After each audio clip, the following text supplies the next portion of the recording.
মেহজাবিন অসাধারণ। I am so proud of you, মাশাআল্লাহ।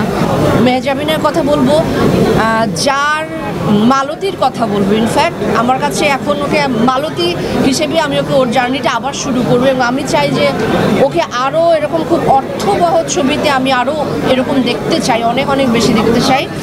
কারণ ও যা এক্সপিরিয়েন্স, আমি বারবার এটাই বলছিলাম যে ও কবে এত এত পরিপক্ক একজন অভিনেতা হয়ে দাঁড়িয়েছে আমি নিজেও বুঝতে পারিনি, কিন্তু আমি ওর গ্রোথটা আমি সবসময় খেয়াল করতাম। অসাধারণ করেছে এবং আমি ওর তো একটা ফ্যান ফলোয়ার্স আছে। এছাড়া আমি বাংলা ছবির যত দর্শক সবাইকে বলবো আপনারা হলে এসে ছবিটি দেখেন, আপনারা এনজয় করবেন, আপনারা এন্টারটেইনও হবেন। কারণ দুঃখ, কষ্ট, আনন্দ সব কিছু দিয়ে কিন্তু এন্টারটেইন হওয়া যায়। আমি বাংলা ছবি সবাই দর্শকদেরকে বলবো যে আপনারা হলে এসে ছবিটি দেখুন। আমি এখনো বলবার মতন একটা সিচুয়েশনে নাই, যে কারণ এটা আমি জানি ছবিটি আমরা শুটিং করেছি, এটা শুটিং হচ্ছে, কিন্তু তারপরেও যেটা বলবো যে ছবিটা আমাকে এত ইমোশনালি কানেক্ট করেছে, কিন্তু আমার মনে হয় প্রত্যেকটা দর্শককেই সেইভাবে করবে। আপনারা সবাই একটু খেয়াল করে দেখবেন যে ছবিটা দেখে বের হবার পরে কিন্তু আমরা সবাই কিছু আমার মনে হচ্ছে মানে খুব কথা বলবার মতন অবস্থায় আমরা নেই। তারপরে বলতে হয় যেটা প্রথমে আমি আসলে পুরো টিমকে অনেক অভিনন্দন জানাই।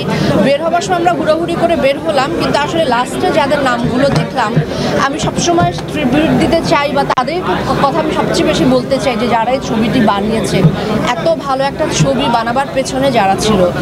আর তারপর ডিরেক্টর শঙ্খ, সে অসাধারণভাবে মানে বুনট করেছে গল্পটা, ছবিটা।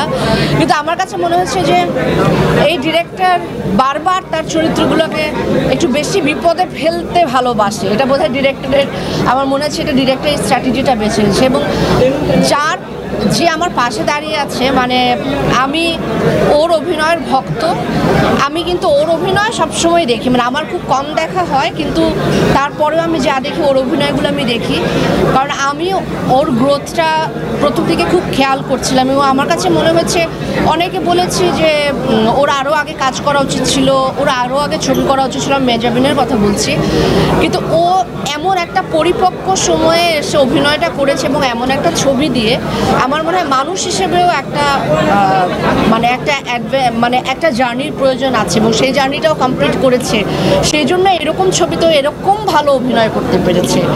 তো আমি আসলে আমার এখনও গুজবাম্পস হচ্ছে ওর যখন কান্না, ও যখন কাঁদে, বা ওর যখন সিঁদুর মুছে দেয়, ওর যখন শাখা ফেলে দেয়, আমার একবারও মনে হয়নি যে মেহজাবিন তো আসলে অন্য একটা গোত্রের মানুষ, ও এই সনাতনী সম্প্রদায়কে আসলে দেখেও বড় হয়নি, বা এই এক্সপিরিয়েন্সটাও নেয়নি। কিন্তু একজন অভিনেতার আসলে সবচেয়ে বড় জায়গা বোধহয় এটাই। আর শেষে আসলে কিছু বলবার নেই, তবে শেষে যেই মেসেজটা আছে আসলে সেটা সবচেয়ে বড় মেসেজ আমার মনে হয়।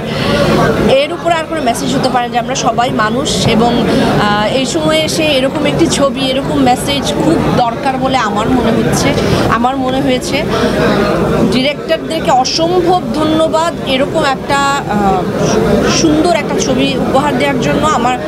এবং আমার মানে যারা প্রোডাকশনটা করেছে তাদেরকে ধন্যবাদ, এবং সবচেয়ে বেশি ধন্যবাদ দিচ্ছি আমি এই ছবির প্রত্যেকটি মানে অভিনয় শিল্পী যারা আছেন, অসাধারণ অভিনয় করছে। রিজভি, মেহজাবিনের কথা তো আলাদা করে বলবো, ওটা আমি বলছি পরে, কিন্তু রিজভি থেকে শুরু করে সমস্ত চরিত্র, হ্যাঁ সম্রাট, সবাই মানে বিশেষ করে ওর নাম সম্রাট না, সম্রাটকে আমার এত বিলিভেবল লেগেছে।